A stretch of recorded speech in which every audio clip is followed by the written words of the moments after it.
Margie, thank you very much for the introduction, and thank you to the Forest Service for the opportunity to present this information on the first webinar in the series.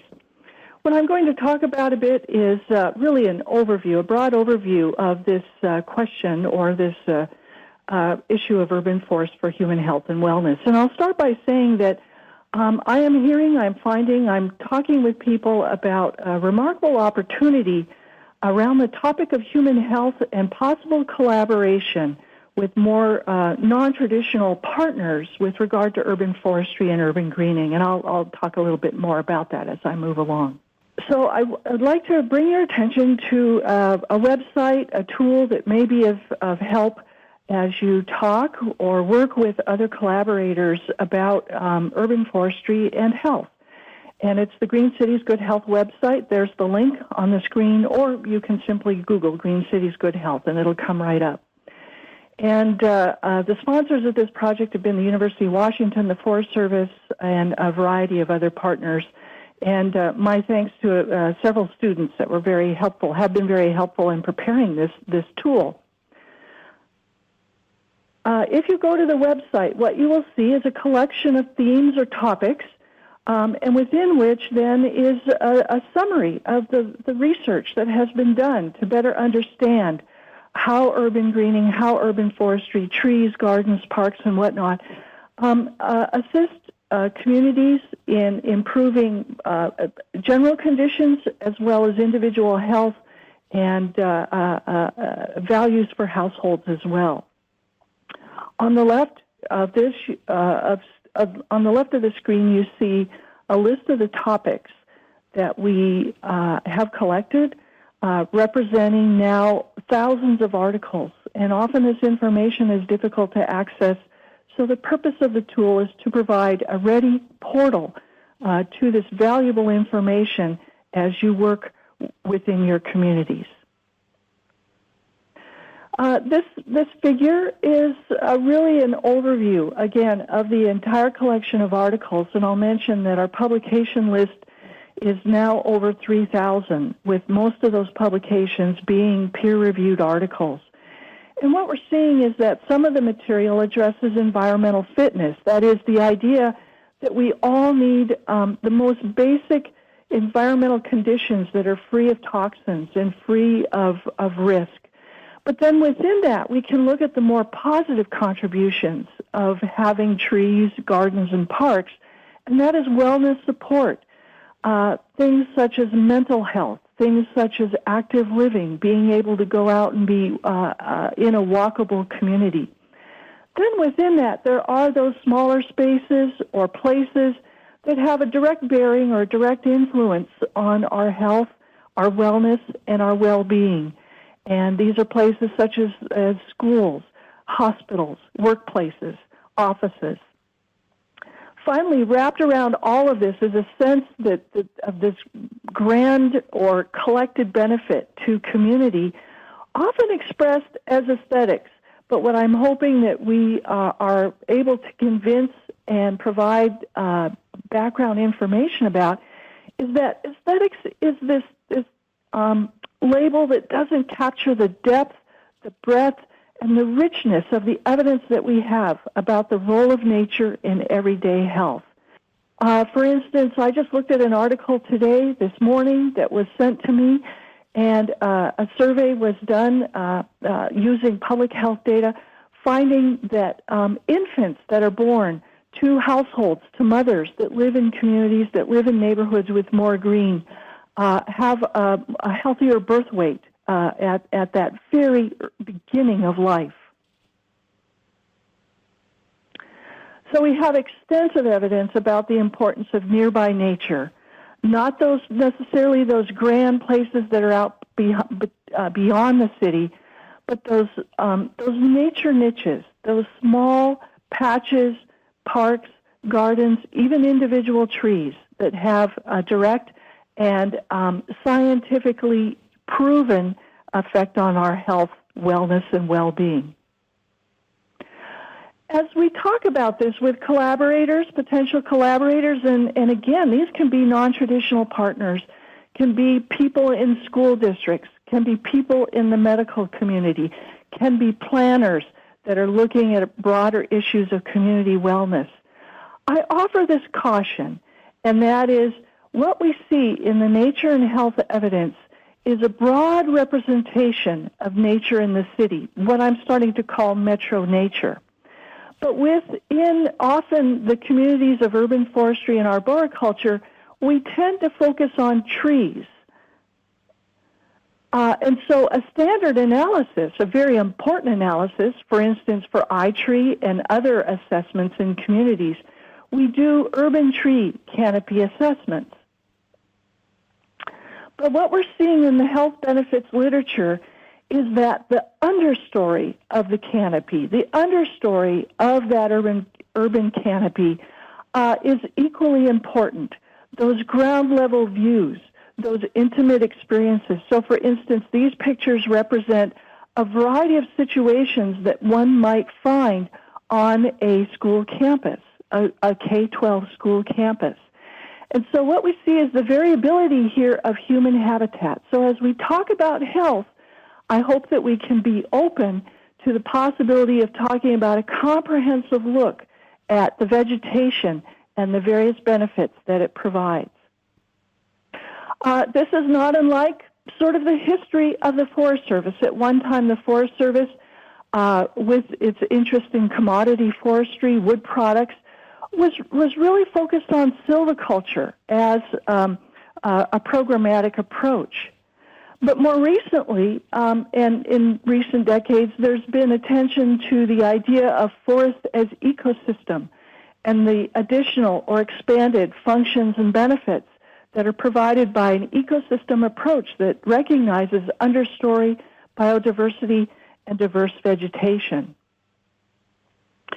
In the same way, we can think about urban vegetation or metro nature and health. And so we're tinkering with this a little bit at the University of Washington using LIDAR point cloud analysis. And so in this image, blurred though it may be, you can see roughly vegetation, buildings, paved surfaces, and whatnot. And as you look at this image, the brighter color, the reds and oranges, are what would be picked up by a canopy assessment, an urban tree canopy assessment. But we can see there are other layers and levels of vegetation. Here's another depiction of that. If we're looking at all of this from the ground level, what we see then are not only the treetops, the canopy, but the diversity and richness of vegetation below the trees that can also provide health benefit as people experience nature in cities. So here's a very quick summary.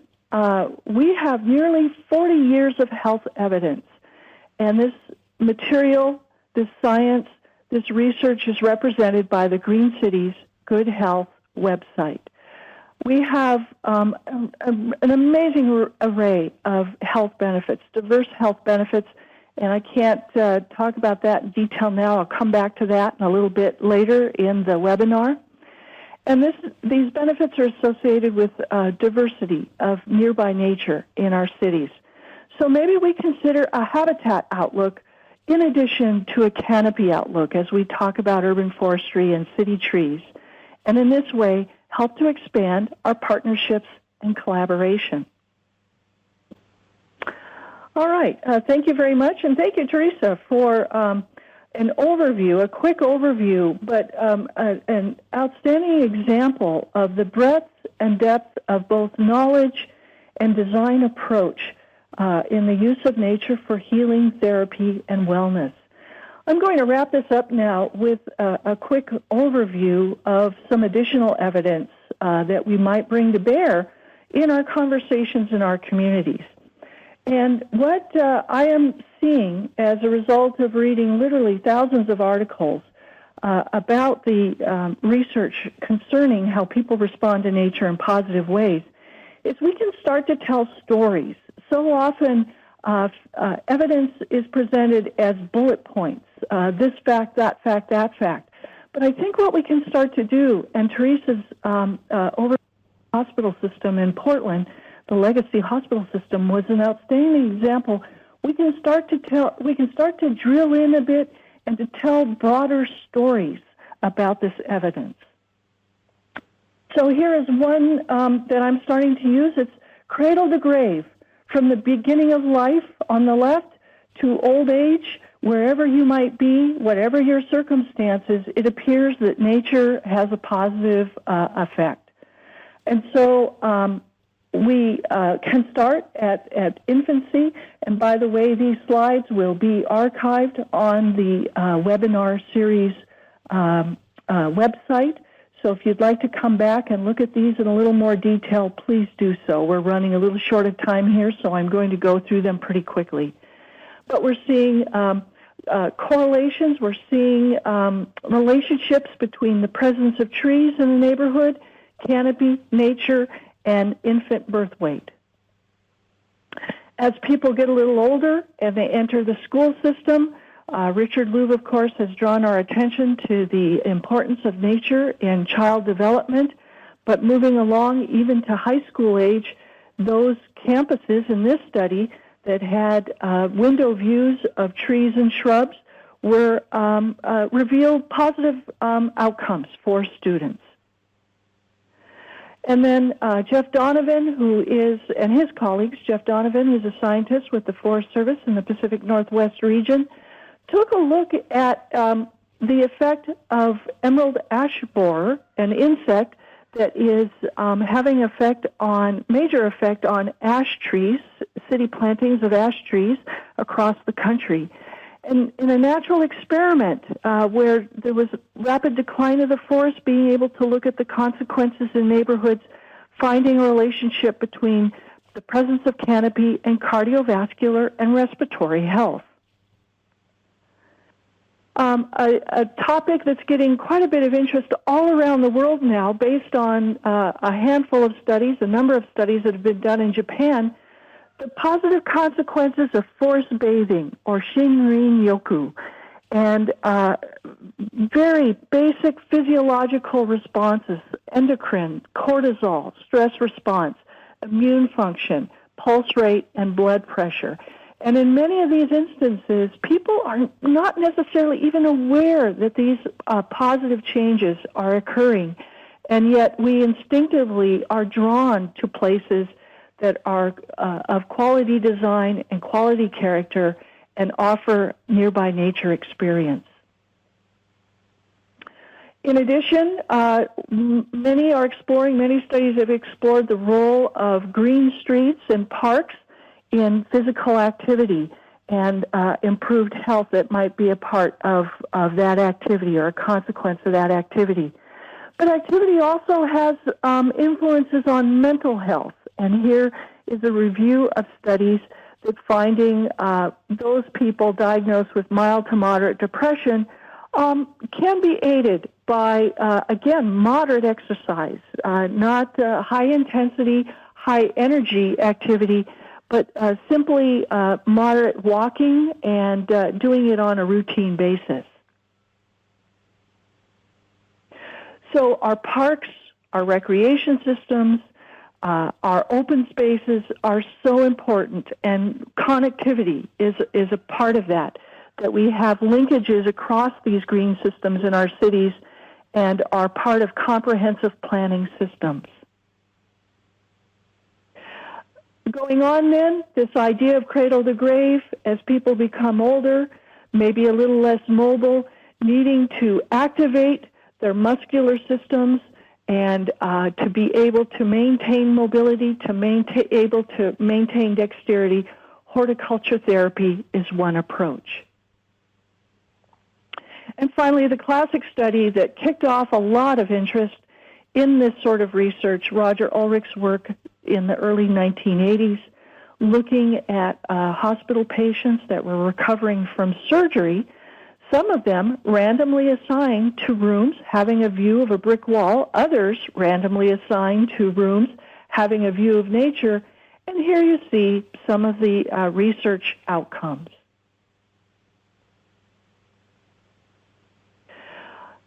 We know now, based on what Teresia Hazen shared with us, based on her direct design, implementation, and therapy approaches at the Legacy Health System in Portland, Oregon.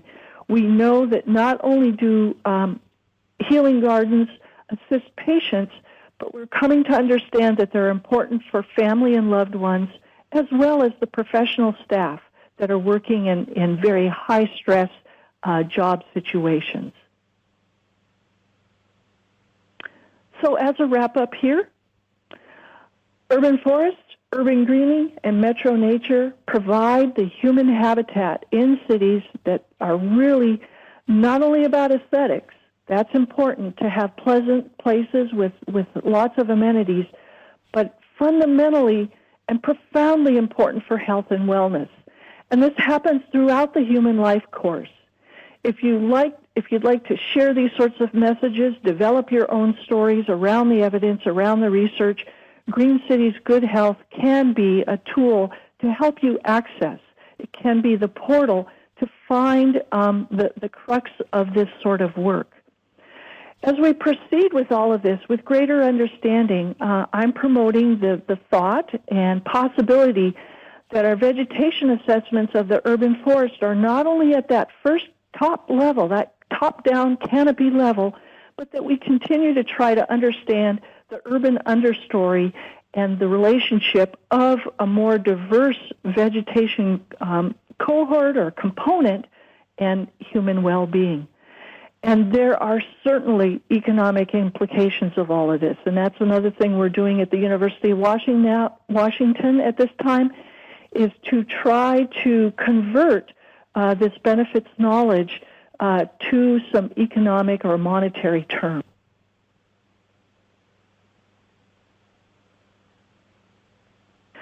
So that is the end of our presentations. Again, thank you to Teresia Hazen. Thank you to the Forest Service. And Margie, I'll turn this back over to you.